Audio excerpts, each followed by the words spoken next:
মজুমদারা আমার আজকের গল্প। কি বন্ধুরা, তোমরা সবাই রেডি তো? কেমন লাগছে আমার গল্প শুনতে? তোমরা কিন্তু লাইক, শেয়ার আর সাবস্ক্রাইব করতে ভুল করো না জানো। তাহলে শুরু করি। ষষ্ঠীপদ চট্টোপাধ্যায়ের লেখা আমার আজকের গল্প।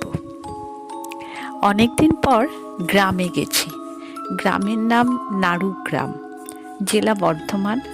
সময়টা গ্রীষ্মকাল। প্রচণ্ড গরমে হাঁসফাঁস করছে সকলে। তখন আমাদের গ্রামে বিদ্যুৎ পৌঁছয়নি, তাই প্রকৃতির আলো বাতাসই ছিল সম্বল। গ্রামে আমাদের ভিটেমাটি বলতে 1.5 কাঠা বাস্তু আর 6 পয়সার অংশ ছিল একটা পুকুরের। আমাদের বাড়ির কাছাকাছি তিনটি পুকুর। ভিটের কাছে একটি ছোট্ট ডোবা। আর পুকুর 3টি হলো হালদার পুকুর, মজুমদারা ও ঠাকুর পুকুর। মজুমদারা পুকুরটি ঘরের কাছ থেকে একটু দূরে। এই পুকুরের মাছ খুব সুস্বাদু। সে যাক, এই পুকুরের পাকের চেয়ে বালির ভাগ বেশি থাকায় আমি এখানেই স্নান করা পছন্দ করতাম। আর তারও একটা কারণ আছে। এই পুকুরের 6 পয়সার অংশ ভাগ আমাদের। তা অনেক বেলা পর্যন্ত আনাচে কানাচে ঘুরে দুপুর 1টা নাগাদ আমি সাবান, গামছা ইত্যাদি নিয়ে স্নান করতে গেলাম। এই ভর দুপুরে লি লি করছে চারিদিক। ধারে কাছে কেউ কোথাও নেই। মাথার উপর গনগনে রোদ। রোদের তাপে জলটাও বেশ গরম। এই পুকুরে গ্রীষ্মকালে কোমর জলের বেশি জলও থাকে না। তাই সাঁতার না জানা আমি নিশ্চিন্তে একটা ডুব দেওয়ার পরই দেখি ওপারের তাল খেজুরের বনের ভেতর থেকে খুব অল্প বয়সী একটি কালো বউ একদৃষ্টে আমার দিকে তাকিয়ে ধীরে ধীরে গলা পর্যন্ত ডুবিয়ে সাঁতারের ভঙ্গিতে এগিয়ে আসছে। তার চোখের দৃষ্টি এমনই যে সেদিকে তাকিয়ে রীতিমতো ভয় করতে লাগলো আমার। বউটি বেশ কিছুক্ষণ আমার দিকে তাকিয়ে থেকে আবার একসময় আমার দিকে দৃষ্টি রেখেই পিছু হটে চলে গেল। তারপর ঘাটের কিনারে গিয়ে একটা ডুব, সেই যে ডুবলো আর উঠল না। আমার তখন স্নান মাথায় উঠে গেছে। বউটি নিশ্চয়ই ডুব সাঁতার দিচ্ছে, কিন্তু কতক্ষণ ডুবে থাকতে পারে ও? যাই হোক, আমি ডাঙায় উঠে পুকুরের দিকে বেশ কিছুক্ষণ তাকিয়ে থেকে ঘরে এলাম। ঘটনার কথা আমার জ্ঞাতি ভাইদের বলতে তারা বলল, এই দেখে তুই ভয় পেয়ে গেলি নাকি? ও কোনো ভূত প্রেতের ব্যাপার না। ওদিকে দুলেপাড়ার কয়েকজন নতুন ছেলের নতুন বিয়ে থা হয়েছে। সম্ভবত তাদেরই কারো বউ ঘাট সরতে এসেছিল।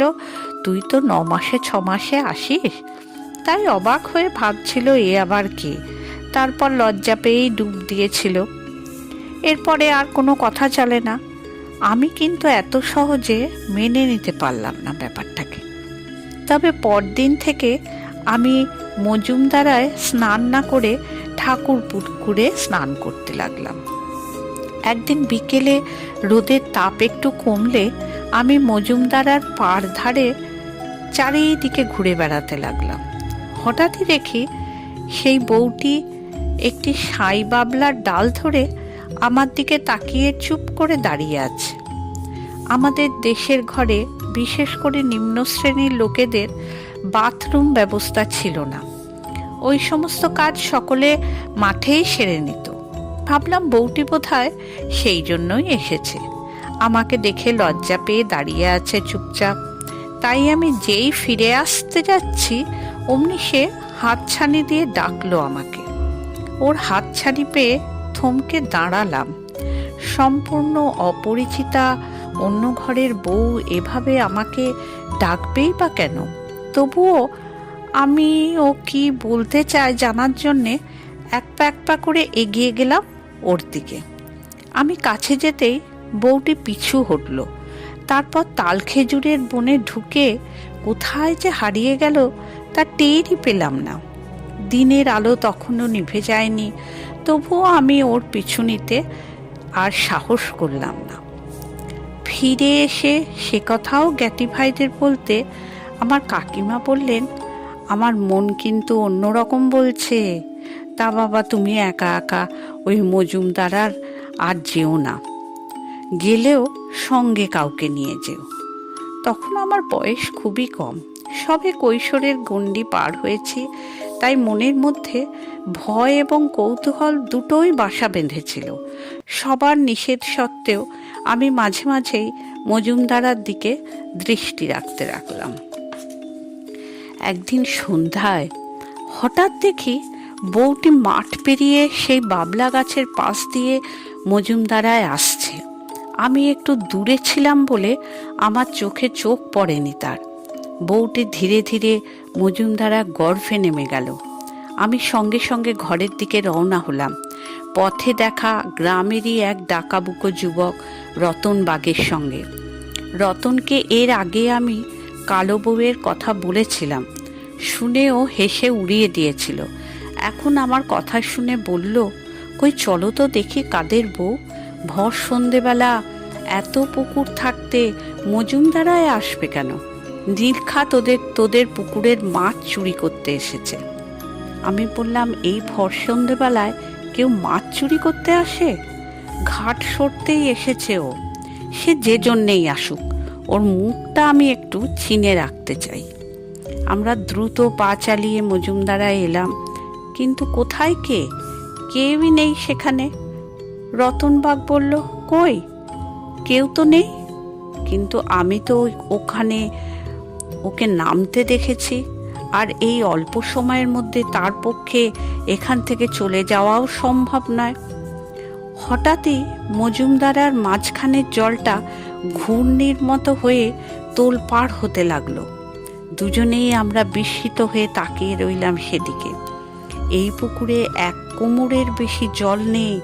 রতন বলল, দাঁড়াতো দেখি কি ব্যাপার, বলে যেই না জলে নামতে যাবে অমনি স্থির হয়ে গেল জল।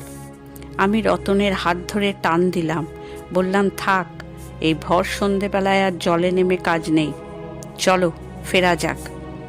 আমার কথা শুনে রতন আর জলে নামল না। আমরা তখন ফিরে আসার উপক্রম করছি, ঠিক তখনই মজুমদারার ওপারের ডাঙায় বউটিকে আবার দেখতে পেলাম। ডাঙার ওপর দিয়ে তাল খেজুরের বনের দিকে দ্রুত এগোচ্ছে সে। রতনকে বললাম, ওই দেখো যাচ্ছে, ওই তো সে।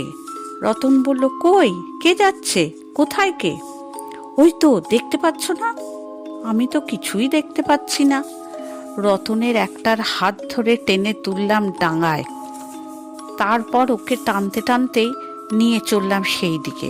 বললাম, ওই দেখো, দূরে দাঁড়িয়ে কেমন চোখে যেন তাকিয়ে আছে আমাদের দিকে। রতন হঠাৎই থমকে গেল, তারপর ভয় মিশ্রিত চাপা গলায় বলল, যা দেখবার দেখে নিয়েছি, এবার ঘরে চলো। আমি বললাম, বউটাকে চেনো তুমি? চিনি বই কি, লোকর ছোট বউ।